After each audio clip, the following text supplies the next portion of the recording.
Benar ya Tuhan, sebab di dalam Engkaulah kami tenang. Hanya Engkaulah yang menyediakan tempat yang paling aman di dunia ini. Kami bersyukur atas pengenalan akan Engkau yang membuat kami tertuju hanya kepadamu. Pada sore hari ini Tuhan, kami mau mendengarkan firman-Mu. Bukalah hati dan pikiran kami, sehingga firman Tuhan yang kami dengar mendapat bagian di tanah yang subur di hati kami ini, agar kami bertumbuh dan semakin serupa dengan Engkau. Terima kasih Tuhan. Di dalam nama Yesus Kristus kami berdoa. Amin. Shalom Bapak Ibu Saudara yang dikasihi Tuhan. Puji nama Tuhan, kita boleh berkumpul kembali melalui aplikasi Zoom untuk beribadah bersekutu bersama. Saya percaya kita semua yang sudah percaya Yesus Kristus sudah pasti meyakini bahwa melalui apapun kita bersekutu dengan Tuhan, kita tahu bahwa Tuhan ada di sana bersama dengan kita, ada di hati kita. Nah, baik Bapak Ibu Saudara, sebelum saya membagikan firman Tuhan, sore hari ini kita mau belajar tentang ayahku, pahlawanku. Saya ingin membacakannya salah satu ulasan dari Google dulu. Kita mau lihat versi Google seperti apa tentang ayah ya. Jangan pernah tanyakan, masih adakah pahlawan di masa modern seperti ini? Jangan pernah tanyakan, masih adakah yang pantas dijuluki sebagai pahlawan? Jangan tanyakan. Karena sesungguhnya pahlawan itu ada begitu dekat dengan kita. Mereka bukanlah lagi yang berjuang dengan tombak, dengan pedangnya, ataupun segala macam senjata untuk negeri ini. Mereka adalah yang mengambil bagian penting dalam kehidupan kita, bangsa kita, dan iman percaya kita. Sejatinya, sosok ayah selalu ada di balik seluruh kisah dalam hidup kita. Di balik segala yang kita peroleh, ada andil besar ayah di sana. Ada keikutsertaan ayah yang membuka jalan bagi kita. Mungkin banyak dari kita gagal memahami jasa besar yang telah ayah berikan dalam hidup kita. Mungkin tak sedikit yang menganggap ayah tak memiliki cinta. Juga tak jarang yang beranggapan ayah egois karena terlalu banyak memberi batasan pada kita. Mungkin ayah tak memiliki kata-kata yang indah untuk kita. Ayah lebih memilih banyak diam dan tidak banyak berbicara. Lantas, apakah itu berarti ayah tak punya cinta? Tidak. Sebenarnya masalahnya hanya ada di dalam diri kita. Kita yang seharusnya mencari dan mendefinisikannya.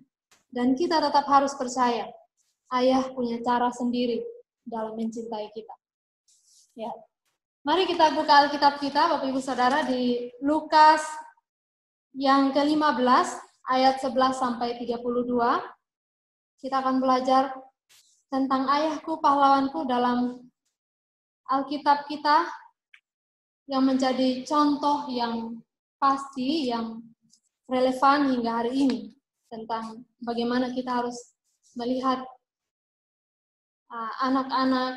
Ya, saya kembali lagi mau bilang sebenarnya saya sungguh bergumul mempersiapkan ini karena sebenarnya saya pun tidak memiliki anak, tidak pernah punya pengalaman untuk mengajar ini. Tetapi saya mengajak kita untuk kembali lihat di firman Tuhan saja Bapak Ibu Saudara. Karena firman Tuhan relevan untuk segala usia dan segala masa. Untuk kita belajar bersama-sama menjadi seperti Kristus. Baik, saya akan membacakannya hanya ayat 11 sampai 12, lalu 17 sampai 20. Nanti yang ayat selanjutnya akan saya bacakan sambil firman Tuhan ini disampaikan. Lukas 15 ayat 11 sampai 32. Yesus berkata lagi, ada seorang yang mempunyai 2 anak laki-laki. Kata yang bungsu kepada ayahnya, Bapa, berikanlah kepadaku bagian harta milik kita yang menjadi hakku. Lalu ayahnya membagi-bagikan harta kekayaan itu di antara mereka. Ayat 17. Lalu ia menyadari keadaannya, katanya, betapa banyaknya orang upahan Bapakku yang berlimpah-limpah makanannya. Tetapi aku di sini mati kelaparan. Aku akan bangkit dan pergi kepada Bapakku dan berkata kepadanya, Bapa, aku telah berdosa terhadap sorga dan terhadap Bapa. Aku tidak layak lagi disebut anak Bapa. Jadikanlah aku sebagai salah seorang upahan Bapa. Maka bangkitlah ia dan pergi kepada bapaknya. Ketika ia masih jauh, ayahnya telah melihatnya, lalu tergeraklah hatinya oleh belas kasihan. Ayahnya itu berlari dan mendapatkan dia, lalu merangkul dan mencium dia. Ya, sedemikian jauh pembacaan firman Tuhan kita pada sore hari ini. Bapak Ibu Saudara, kita mau lihat dulu dari kitab Lukas. Kitab Lukas ini adalah kitab pertama dari kedua kitab yang dialamatkan kepada orang yang bernama Theophilus. Jadi di situ ada ditulis di Lukas 3 ayat, di Lukas 1 ayat 1 dan 3, di kisah para rasul 1 ayat 1. Jadi ini ditulis oleh Lukas yang bukan murid Tuhan Yesus. Dan Lukas ini adalah seorang non-Yahudi yang dimenangkan oleh Paulus. Jadi Lukas ini adalah seorang dokter yang menyertai pelayanan Paulus selama perjalanan misi Paulus di Asia dan di beberapa tempat pelayanan misi Paulus. Dan seorang Theophilus di situ adalah orang non-Yahudi juga. Dia adalah seorang yang berkuasa saat itu. Bisa dikatakan dia adalah seorang gubernur yang juga dimenangkan oleh Lukas dan Paulus untuk dan kitab Lukas ini adalah kitab yang paling lengkap sebenarnya dari semua kitab Injil, baik Matius, Markus, dan juga Yohanes. Kitab Injil ada 4 ya Bapak Ibu, jadi yang paling lengkap ini adalah Lukas, dan ini menyatakan bahwa sebenarnya kitab ini ditujukan bukan kepada orang Yahudi, karena orang Yahudi sudah banyak tahu tentang hukum Taurat, maka kitab Lukas ini ditulis secara detail dari kelahiran Yesus sampai kenaikan Yesus untuk membawa orang mengenal Yesus yang sebenarnya, orang non-Yahudi. Nah, kalau dalam konteks ini kita lihat, sebelum di pasal 14, banyak sekali Yesus berbicara tentang perumpamaan, berbicara kepada orang-orang yang hadir saat itu melalui perumpamaan. Ini maksudnya adalah Yesus memakai perumpamaan untuk membuat orang lebih memahami maksud dan rencana kebenaran yang Yesus ingin ajarkan kepada orang-orang yang hadir. Dan Yesus selalu memakai situasi kehidupan orang-orang yang saat itu setiap hari dan menyentuh kehidupan setiap hari, begitu ya, supaya lebih mudah untuk dipahami. Nah, salah satu contoh di situ kalau kita lihat, saya hanya akan membacakannya saja di Lukas 14 ayat 25. Pada suatu kali banyak orang berduyun-duyun mengikuti Yesus dan dalam perjalanannya. Jadi Yesus tahu momen yang tepat untuk menyampaikan ini. Nanti kita akan terus belajar mengapa Yesus menyampaikan ini kepada tentang perumpamaan ini, tentang anak yang hilang ini kepada orang yang hadir saat itu. Jadi banyak sekali orang yang hadir saat itu, dan itu adalah momen yang penting untuk Yesus mengajar mereka tentang kehidupan, bagaimana menjadi seorang ayah yang sejati atau menjadi pahlawan. Ayah yang menjadi pahlawan. Baik, ada beberapa poin yang kita pelajari bersama dalam firman Tuhan ini. Yang pertama, kita belajar tentang seorang ayah yang menjadi pahlawan itu adalah ayah yang memenuhi atau mencukupi kebutuhan anak. Ayah mencukupi kebutuhan anak. Jadi di situ dalam bahasa Yunani, harta atau warisan itu diartikan dengan kleros, yaitu bagian atau hak yang harus diterima dan harus. Jadi kebiasaan orang Yahudi selalu menyediakan harta warisan untuk anak-anaknya, dan itu memang adalah hukum. Hukum dari zaman Perjanjian Lama, setiap puak-puak selalu diberikan kepada anak-anaknya warisan. Nah, dan Yahudi menganut patrilianisme, yaitu hanya laki-laki yang mendapat bagian harta warisan, dan harta warisan itu berupa milik pusaka ya yang dibagikan oleh Musa kepada bangsa Israel di tanah Kanaan, yaitu tanah. Lalu ada ternak ataupun harta-harta lain yang dimiliki oleh ayahnya. Nah, Bapak Ibu Saudara, di ayat 12 kalau kita perhatikan tadi, Saya akan membacakannya lagi. Kata yang bungsu kepada ayahnya, "Bapa, berikanlah kepadaku bagian harta milik kita yang menjadi hakku." Nah, di situ dia meminta bagiannya, meminta harta bagiannya. Dalam kebudayaan Yahudi, anak dapat menuntut warisan kepada orang tuanya ketika orang tuanya masih hidup. Jadi tidak harus tunggu orang tuanya meninggal, bukan meninggal, maksudnya lanjut usia dan dia akan bagi-bagi, tidak. Kalau orang Yahudi bisa meminta. Dan orang tuanya memang karena itu seperti tadi yang saya katakan, orang tua sudah menyediakannya untuk anak-anaknya. Jadi kapan saja anaknya minta, akan diberikan. Makanya di ayat 12 itu jelas, maka ayahnya membagi-bagikan harta itu. Jadi tidak ada masalah di situ. Jadi sebenarnya yang saya maksud di sini adalah seorang ayah memenuhi kebutuhan anaknya, kebutuhan jasmani, dalam hal jasmani. Tetapi kita akan lihat selanjutnya, apakah hanya sebatas jasmani yang ia bagikan, yang ia berikan kepada anaknya. Jadi kebiasaan waktu itu sudah dilakukan. Jadi seorang ayah ini sudah melakukan tugasnya, yaitu memenuhi, mencukupi kebutuhan anaknya. Dan anaknya pergi dari rumah, itu juga tidak masalah. Waktu dia pergi, itu tidak masalah. Lalu, kita lihat yang selanjutnya, yang kedua, poin yang kedua. Poin yang kedua di situ, seorang ayah yang menjadi pahlawan yang sesungguhnya itu adalah mendorong anaknya untuk menyadari dosanya dan bertobat. Itu sebenarnya yang menjadi tujuan utama seorang ayah yang sejati. Bukan hanya sekedar mencukupi kebutuhan secara jasmani, tetapi mencukupi kebutuhan rohani anak. Nah, di sini kita akan lihat nanti kenapa anak ini dikatakan berdosa di sini ya. Di ayat 13 kita perhatikan, saya akan membacakannya. Ayat yang ke-13, berapa hari kemudian anak bungsu itu menjual seluruh bagiannya itu, lalu pergi ke negeri yang jauh. Di sana ia memboroskan harta miliknya itu dengan hidup berfoya-foya. Nah, banyak orang bilang karena dia minta harta, makanya dia dimarahin. Tidak, tadi saya sudah bilang awalnya, itu adalah budaya dan itu tidak masalah. Tetapi yang menjadi masalah besar di sini adalah di ayat 13, kata menjual seluruh hartanya.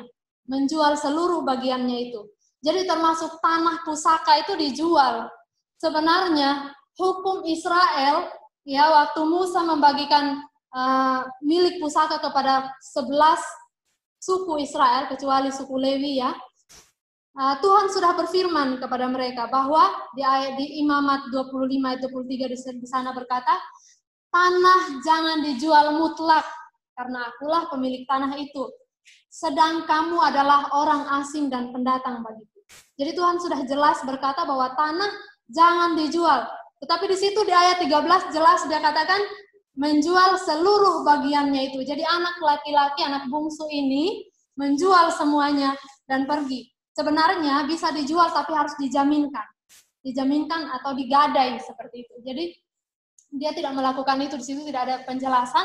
Jadi kemungkinan besar itu adalah dosa pertama yang dia lakukan. Dia menjual seluruh hartanya lalu pergi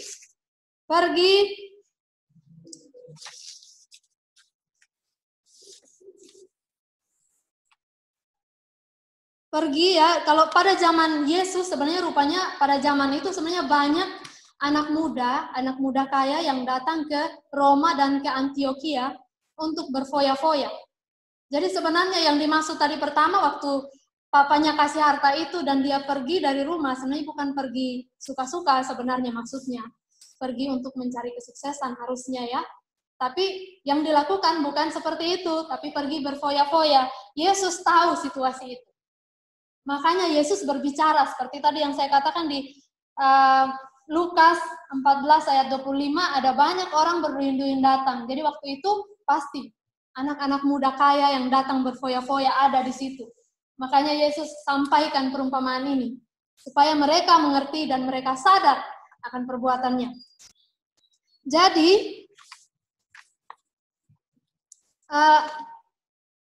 kata memboroskan di situ berfoya-foya, berpesta pora, atau dengan lebih jelasnya lagi itu perbuatan cabul. Sebenarnya tidak hanya sekedar di klub-klub tidak hanya sekedar itu, tapi lebih jauh lagi ke dosa moral yang mereka lakukan. Jadi itu sangat serius juga, tetapi kembali lagi dosa awal yang dilakukan menjual harta akan terus bertambah-tambah. Jadi dosa melahirkan dosa sebenarnya. Dan itu yang membuat Yesus menegur mereka dengan perumpamaan ini. Jadi anak-anak muda yang ada di situ sudah pasti mereka menyadari, aduh, salah sudah saya ini. Sudah salah yang saya buat ini. Jadi waktu saya merenungkan ini juga, ya betul ya. Sebenarnya perumpamaan Tuhan Yesus dalam setiap momen, waktu Yesus menyampaikan perumpamaan, sebenarnya itu bukan hanya sekedar cerita, tetapi sudah pasti Yesus sudah mengetahui situasi yang ada di situ, dan pasti ada orang-orang yang sedang menunggu ditegur. Dan itulah saatnya Yesus menegur anak-anak muda ini. Zaman itu memang sulit ya, tetapi hanya orang-orang kaya yang bisa datang ke Roma dan ke Antiokhia, karena saat itu saat-saat sulit, orang Israel, orang Yahudi banyak ditindas, dan orang-orang yang berduitlah yang bisa datang ke sana. Nah, kalau sebenarnya mereka hebat, bisa memikirkan kesuksesan, sebenarnya mungkin akan mencari kesuksesan, tapi ternyata tidak. Nah, mari kita lihat, dalam perjanjian lama, ketika umat Israel berdosa, langsung ada hukuman dari Tuhan. Dan itu cara Tuhan untuk menyadarkan orang Israel untuk kembali kepada Tuhan. Ini pun kejadiannya sama dengan anak laki-laki ini, anak bungsu ini, yang si bungsu ini. Ayat 14 dikatakan di sana, setelah dihabiskannya semuanya, timbullah bencana kelaparan di dalam negeri itu, dan ia pun mulai melarat. Nah, ayat ke-14 timbullah bencana, setelah semuanya habis. Sudah habis hartanya, ada masalah kelaparan. Kata bencana kelaparan di situ diterjemahkan dengan ispuros. Itu bencana yang sangat dahsyat. Dan di situ ayat 14 berkata bencana kelaparan di dalam negeri. Itu artinya kata di dalam itu menerjemahkan bahwa menunjukkan bahwa kelaparan tersebar luas, mencakup seluruh wilayah di mana anak itu ada. Jadi sebenarnya tempat dia pun sudah bencana itu juga sudah sampai di situ, sudah membuat banyak orang terlunta-lunta. Nah, makanya dia terpaksa untuk pergi bekerja di tuan yang di ayat 15 ya. Di ayat 15 dikatakan, lalu ia pergi dan bekerja pada seorang majikan di negeri itu. Orang itu menyuruhnya ke ladang untuk menjaga babinya. Tapi apakah yang dia dapatkan? Apakah dia mendapatkan gaji di sana, Bapak Ibu Saudara? Jangankan gaji, ampas makanan babi aja tidak didapatkan. Di situ jelas ayat 16 dikatakan, lalu ia ingin mengisi perutnya dengan ampas yang menjadi makanan babi itu, tetapi tidak seorang pun memberikannya kepadanya. Jadi ampas itu sama sekali juga tidak didapatkan. Jadi double-double sebenarnya akibat dari dosa yang dia perbuat. Jadi ampas di situ di ampas yang dimaksud ya dalam pada zaman itu yaitu biji-bijian tanaman yang yang dinamakan pohon belalang yang tumbuh di hutan dan sering dimakan menjadi makanan orang miskin. Jadi makanan orang miskin aja tidak dapat juga dia makan, apalagi menjadi seorang yang tadi mendapatkan harta berkelimpahan, itu tidak juga dia terima. Nah, itu adalah akibat ketika melanggar peraturan Tuhan. Tetapi Tuhan Yesus di situ tidak hanya mengecam para anak muda ini yang melanggar, yang berdosa, tetapi Tuhan mengajar mereka untuk mengambil langkah-langkah pertobatan. Di situ kita akan belajar selanjutnya kita akan belajar tentang tahap-tahap pertobatan yang diajari Tuhan Yesus kepada mereka melalui perumpamaan. Di ayat yang ke-17 dikatakan, lalu ia menyadari keadaannya. Di situ terjemahannya comai yang artinya tersentak. Jadi itu keras gitu ya, bentuk kata kerja yang aktif dan dia tersentak. Itu yang pertama yang dia lakukan, dia tersentak dengan perbuatannya. Oh iya, saya sudah berdosa ternyata. Lalu ayat yang ke-18.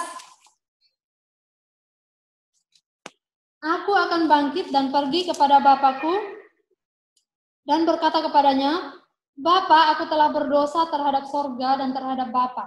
Di situ yang diterjemahkan kata bangkit, di situ diterjemahin anistemi. yaitu masih memikirkan dosanya apa aja. Dan di situ jelas dia bilang dia berdosa tidak hanya kepada bapaknya, tetapi kepada surga. Surga itu arti auranos, yang berarti Allah. Itu penggunaan kata untuk menghindari penyebutan nama Allah yang kudus. Jadi surga yang dimaksud bukan surga yang seperti kita pikirkan surga yang besar, tetapi yang dimaksud itu dia berdosa kepada Allah. Jadi dia sudah berdosa kepada Allah. Dia sudah memikirkan, oh iya saya sudah berdosa. Dia menyadari. Tahap yang pertama dia menyadari keadaannya sebagai orang berdosa. Dan yang kedua dia memikirkan apa saja dosa yang telah diperbuat. Kepada siapa saja dia berbuat dosa. Lalu yang ketiga di situ di ayat yang ke-20, maka bangkitlah ia dan pergi kepada bapaknya. Ketika ia masih jauh, ayahnya telah melihatnya, lalu tergeraklah hatinya oleh belas kasihan. Di situ kata bangkitlah diterjemahkan dengan kata anistemi, tapi terjemahan kedua, bentuk kata kedua anistemau, artinya sudah melakukan, sudah bertindak. Kalau tadi dia hanya masih berpikir, tahap kedua berpikir, tahap ketiga mengambil tindakan untuk meninggalkan dosa. Jadi tahap-tahap ini yang diajarkan Yesus supaya anak-anak muda ini tahu bahwa sebenarnya ada jalan untuk kembali, ada jalan untuk berubah, ada jalan untuk kembali memperbaiki kehidupannya. Jadi Yesus dengan tegas di situ berkata bahwa ketika anak muda ini, ketika anak bungsu ini menyadari dosanya, dia bangkit dari dosanya. Kebanyakan kita, saya dulu juga seperti itu ya. Kadang-kadang saya tahu itu dosa. Tapi, ya Tuhan saya sudah berdosa. Paling hanya sampai di situ. Bertindak untuk keluar dari dosa, belum tentu. Dan tidak semua orang bisa lakukan itu. Kalau dia tidak bangkit keluar dari dosa. Menyadari dosa, semua orang bisa menyadari dosa.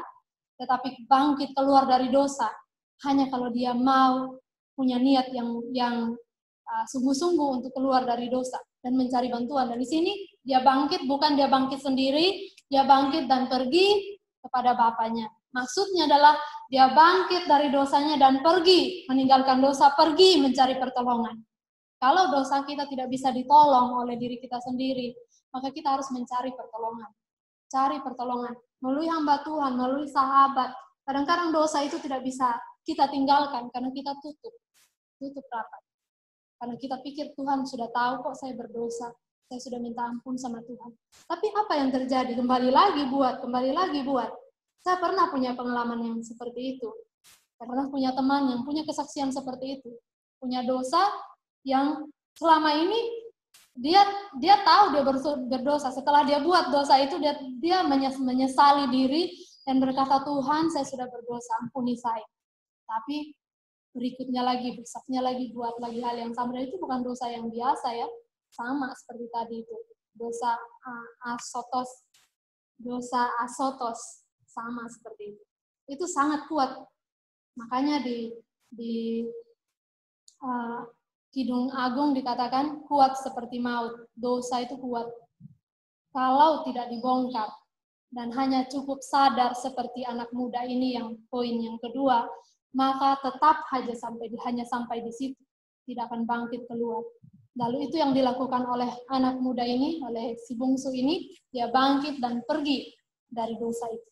Lalu kita lihat yang jadi maksud saya yang poin yang kedua tadi ini adalah ketika anaknya menyadari, saya percaya waktu anaknya ini menjual seluruh hartanya, pasti papanya tahu dia sudah berdosa. Mungkin saja dia tidak bisa melarang dengan tegas saat itu, tetapi dia pasti berdoa untuk anaknya sehingga dia kembali. Dan itulah yang saya maksud. Ayah yang menjadi pahlawan yang sesungguhnya adalah berdoa untuk anaknya, untuk dia kembali ke jalan yang benar, untuk dia menyadari dosanya dan bertobat. Selanjutnya, ayah yang sesungguhnya, ayah sejati adalah yang poin yang keempat, poin yang ketiga ya. Poin yang ketiga, ayah menjadi tempat untuk anak kembali. Jadi tempat untuk kembali. Kadang-kadang kalau sudah berdosa, udah lari terbirit-birit, tidak tahu lagi, udah malu untuk mengakui dosa. Tetapi kalau menjadi ayah yang sesungguhnya seperti gambaran yang diceritakan di dalam firman Tuhan ini, maka sebenarnya ayah yang sesungguhnya adalah ayah yang menjadi tempat anak itu kembali dan rekonsiliasi atau memperbaiki kembali kelakuannya. Jadi di situ ayat yang ke-20 ya, jelas sekali dikatakan ketika ia masih jauh, jadi masih sangat jauh anaknya, ayahnya telah melihatnya. Jadi sebenarnya di situ sudah ada kerinduan yang dalam dari ayah ini untuk anaknya. Lalu tergeraklah hatinya oleh belas kasihan. Ayahnya itu berlari mendapatkan dia lalu merangkul dan mencium dia. Jadi di situ tidak hanya tindakan seperti seorang ayah yang mengasihi anaknya, tetapi lebih jauh dari itu bahwa dia melihat anaknya kembali dan meninggalkan dosanya. Sebenarnya karena pasti kesedihan yang dalam yang dialami oleh seorang ayah adalah ketika anaknya berdosa. Jadi sebenarnya maksud saya di sini ayah yang sesungguhnya sangat khawatir yang mendalam ketika anak jatuh dalam dosa. Itu yang paling utama, bukan ketika anak tidak sukses, bukan ketika anak tidak dapat peringkat, bukan. Tentu juga kita punya upaya supaya anak bisa berhasil, tetapi yang saya mau maksudkan di sini adalah, dan firman Tuhan ini maksudkan adalah, supaya seorang ayah khawatir ketika anaknya berdosa, ketika anaknya jatuh dalam dosa. Dan itu ayahnya tahu. Dari awal saya sudah bilang, ayahnya tahu bahwa anaknya telah berdosa ketika dia menjual semua hartanya. Itu sudah dosa pertama yang dilakukan. Apalagi dengan berfoya-foya yang lain, saya tidak tahu, ayahnya pasti juga tahu kebiasaan orang-orang waktu itu pastinya. Nah, kita perhatikan di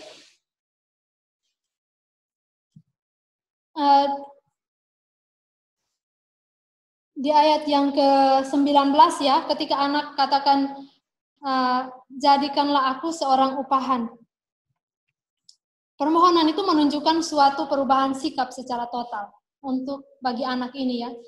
Ketika meninggalkan rumah dengan suatu tuntutan yang mementingkan diri sendiri, dengan mengatakan berikanlah kepadaku bagianku. Tetapi dengan sikap tetapi saat kembali ia mengambil sikap yang rendah hati dan memohon ampun, lalu berkata, jadikanlah aku bagian dari pekerjamu. Jadi sebenarnya ini adalah jelas bahwa anak ini kembali bukan tobat kata orang, tobat kumat, tetapi dia memang benar-benar menunjukkan diri dia bertobat. Nah, Bapak Ibu Saudara, mengapa orang Israel sangat memprioritaskan hukum Taurat? Karena itu yang menjadi pegangan anak ketika ia merantau. Zaman perjanjian lama, sejak Abraham, orang Israel dikenal dengan merantau. Mereka berpindah-pindah.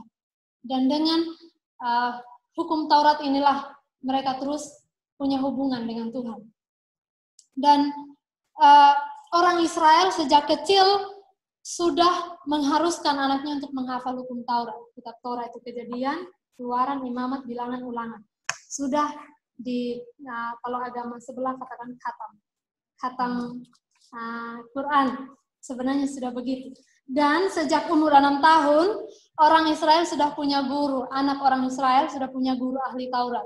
Jadi mereka sebenarnya sudah punya pondok apa dibilangnya, kayak pondok pesantren. Sudah seperti itu. Jadi mereka sudah akan belajar itu sampai mereka khatam Alkitab. Dan itu sangat kuat. Itu tidak hanya sekedar saya bilang itu budaya, tetapi memang itu adalah peraturan Tuhan.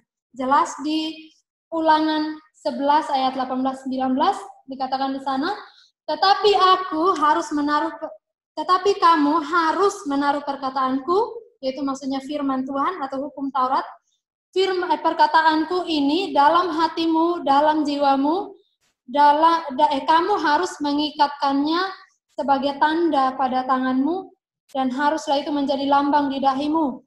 Kamu harus mengajarkannya kepada anak-anakmu dengan membicarakannya. Jadi membicarakan perkataan firman Tuhan ya kepada anak. Apabila engkau duduk di rumahmu, apabila engkau sedang dalam perjalanan, apabila engkau berbaring, dan apabila engkau bangun. Itu adalah firman Tuhan yang disampaikan Tuhan kepada bangsa Israel melalui Nabi Musa, bahwa kepentingan hukum Taurat adalah pusat kehidupan orang Israel. Jadi sesungguhnya ayah sangat mempengaruhi kehidupan rohani anak. Jadi pahlawan yang sesungguhnya adalah kalau ayahnya dapat memuridkan anaknya untuk hidup takut akan Tuhan, ya, karena dalam teks ini ditujukan lebih dahulu kepada laki-laki. Jadi zaman Perjanjian Lama yang sering datang ke kemah pertemuan sebenarnya paling banyak laki-laki, dan laki-laki yang sering mendapatkan lebih dulu firman Tuhan. Nah, itu yang saya maksud. Jadi ayah sangat-sangat mempengaruhi kehidupan anak untuk hidup takut akan Tuhan. Baik, kita lihat di poin yang ketiga, yang tadi ya, yang saya maksud, bahwa seorang ayah ketika anaknya datang dalam kondisi sudah mengaku bersalah, anaknya tidak menghukum, ayahnya tidak menghukum anaknya. Tidak juga menyebut satu persatu kesalahannya baru dirangkul, ya sudahlah kalau begitu ya, ini dosamu ini ya udah kalau begitu ya ayo masuk. Tidak. Yang dilakukan oleh ayahnya adalah dia merangkul anaknya dan mengampuni anaknya. Jadi ini adalah bentuk waktu dia merangkul dan mencium, ini adalah bentuk bahwa ayah mengampuni anaknya, mengampuni kelakuan anaknya. Dan itu kenapa anak tidak akan takut untuk kembali kepada orang tua. Karena dia tahu ayahnya akan mengampuni dia dan akan mendidik, tentunya dengan mendidik ya. Pasti akan dididik anaknya. Karena dalam gambaran teks ini adalah ayah ini adalah ayah yang takut akan Tuhan. Gambaran ayah yang takut akan Tuhan, pasti dia tahu bagaimana dia akan mendidik anaknya. Lalu kita lihat yang poin keempat. Apa yang dilakukan seorang ayah yang menjadi pahlawan? Menghargai anak dan mengembalikan percaya diri anak. Jadi jubah dan cincin di ayat yang ke-22 dan 24 saya bacakannya tadi karena kita belum baca. Tetapi ayah itu berkata kepada hamba-hambanya, lekaslah bawa kemari jubah yang terbaik, pakaikanlah itu kepadanya, dan kenakanlah cincin pada jarinya, dan sepatu pada kakinya. Dan ambillah anak lembu tambun itu, sembelihlah dia, dan marilah kita makan dan bersuka cita. Sebab anakku ini telah mati dan menjadi hidup kembali, ia telah hilang dan didapat kembali. Maka mulailah mereka bersukaria. Di situ kalau orang Israel, jubah dan cincin itu adalah pemberian berharga bagi orang lain. Jadi biasanya kalau ada tamu terhormat yang datang, akan dipakaikan jubah. Sama seperti Yesus waktu mau dihukum ya, Pilatus memakaikan jubah. Sebenarnya itu walaupun konteksnya dia mengejek, tetapi itu adalah budaya. Biasanya orang yang dihargai diberikan jubah.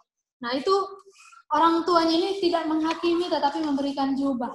Mengangkat kembali harga diri anak.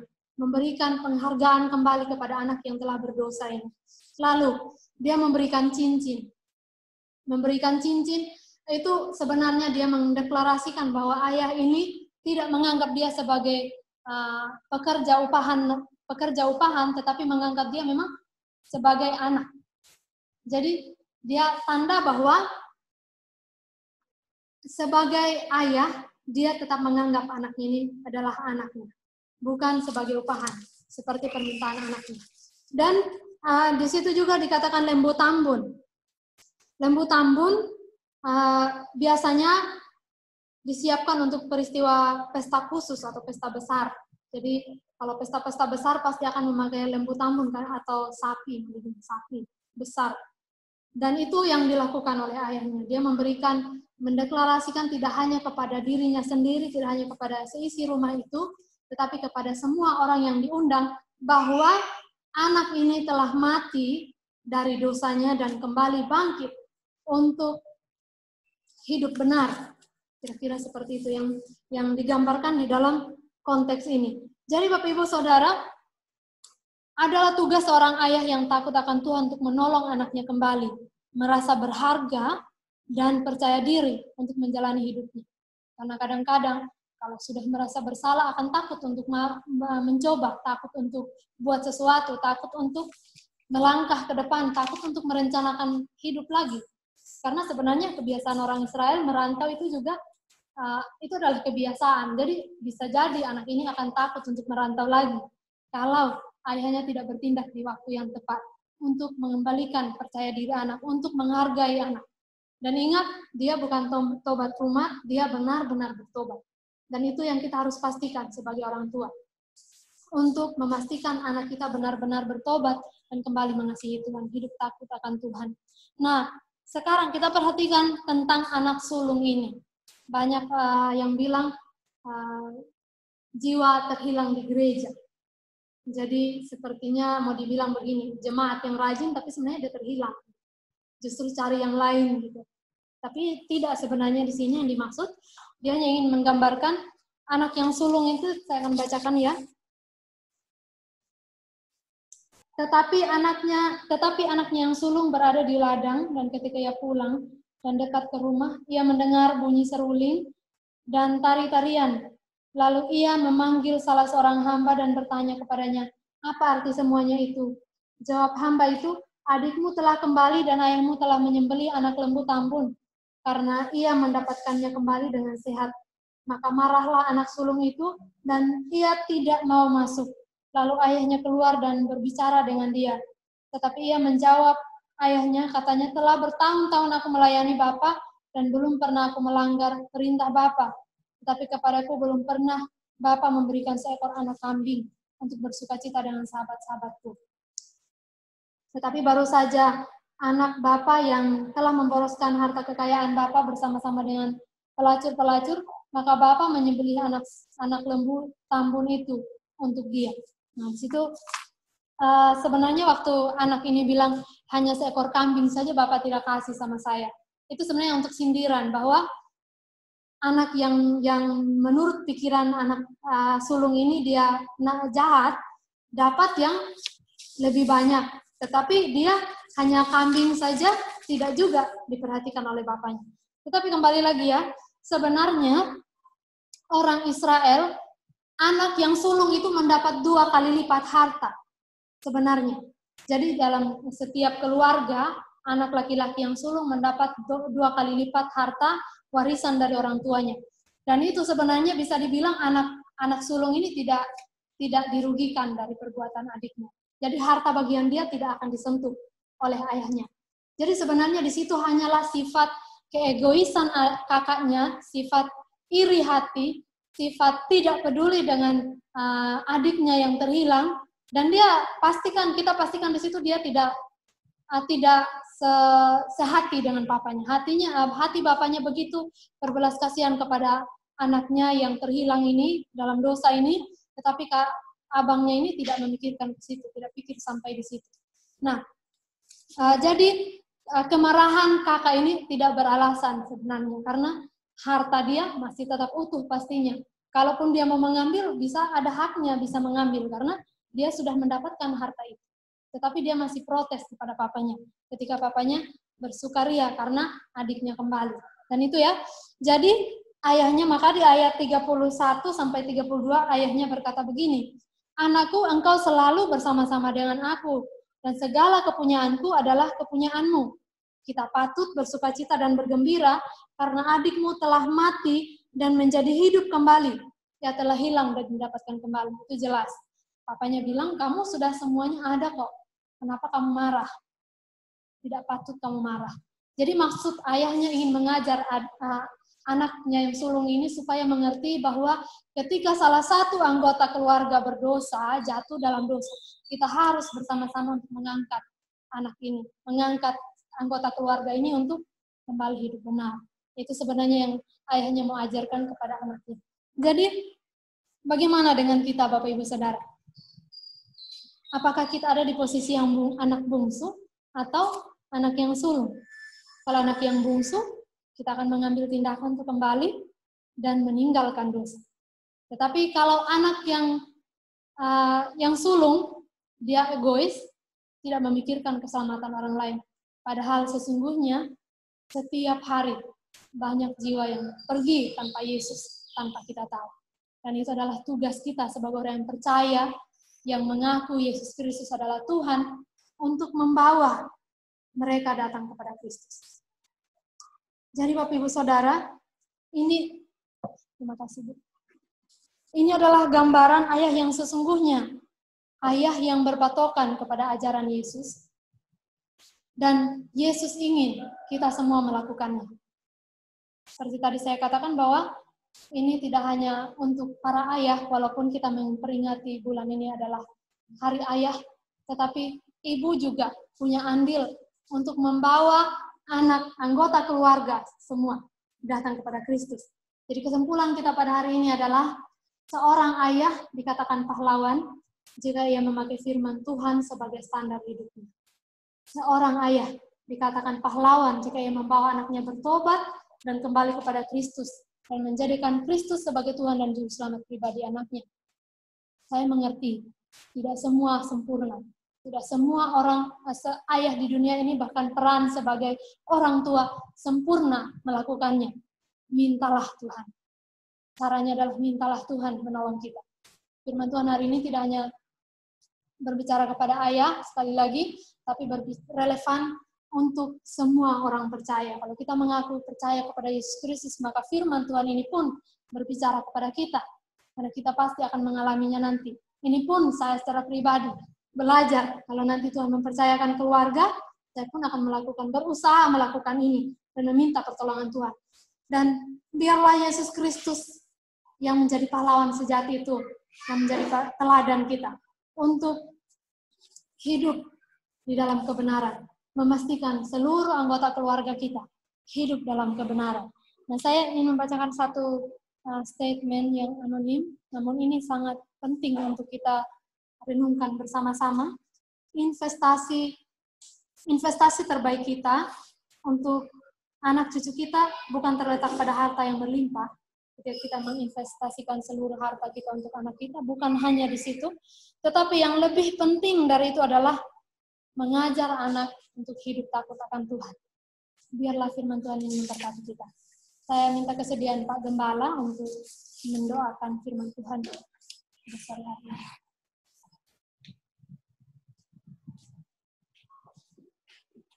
Mari Bapak Ibu kita bangkit berdiri. Saya rindu apa yang telah kita dengarkan.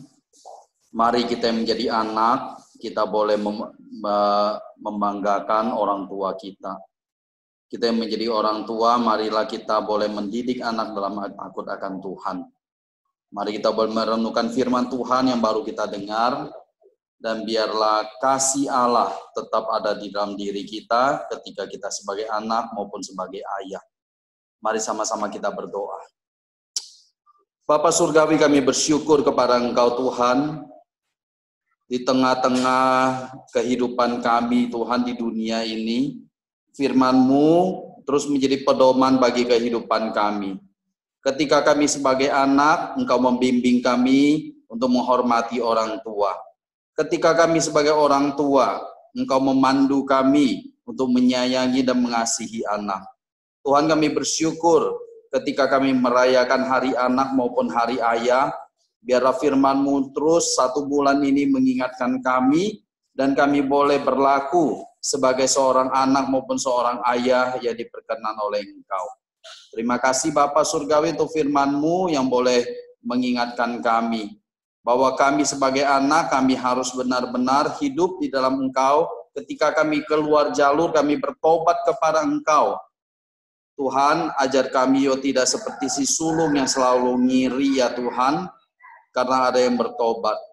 Tuhan, ajar kami juga ketika kami sebagai ayah, kami boleh mempunyai kasih Allah yang boleh menerima kembali anak yang bersalah kepada kami. Dan Tuhan, bukan hanya menerima, tapi kami juga melupakan apa yang telah mereka lakukan. Tolong kami Tuhan, berikan kami hati seorang Bapa seperti Bapa Surgawi yang mengasihi kami terlebih dahulu. Terima kasih Tuhan, Tuhan hamba-Mu, penginjil Carmilla yang telah menyampaikan firman bagi kami. Apa yang diuraikan kiranya boleh menjadi pelajaran, nasihat yang indah bagi setiap kami. Berkati kehidupannya ya Tuhan, berikan kesehatan, kekuatan, dan juga berikan berkat-Mu ya Tuhan, khususnya karunia rohani yang cukup untuk boleh terus melayani. Untuk orang-orang yang Tuhan percayakan dilayani oleh Carmilla. Tuhan, kami serahkan dalam tangan-Mu untuk rencana masa depannya, untuk pernikahannya bersama dengan pasangan hidupnya. Tuhan yang tolong segala kebutuhan yang diperlukan, Tuhan yang cukupkan bagi penginjil Carmilla ya Tuhan. Terima kasih Bapa Surgawi, kelanjutan ibadah kami serahkan dalam tangan-Mu. Hanya di dalam nama Tuhan Yesus kami berdoa. Amin. Silakan duduk Bapak Ibu Saudara sekalian.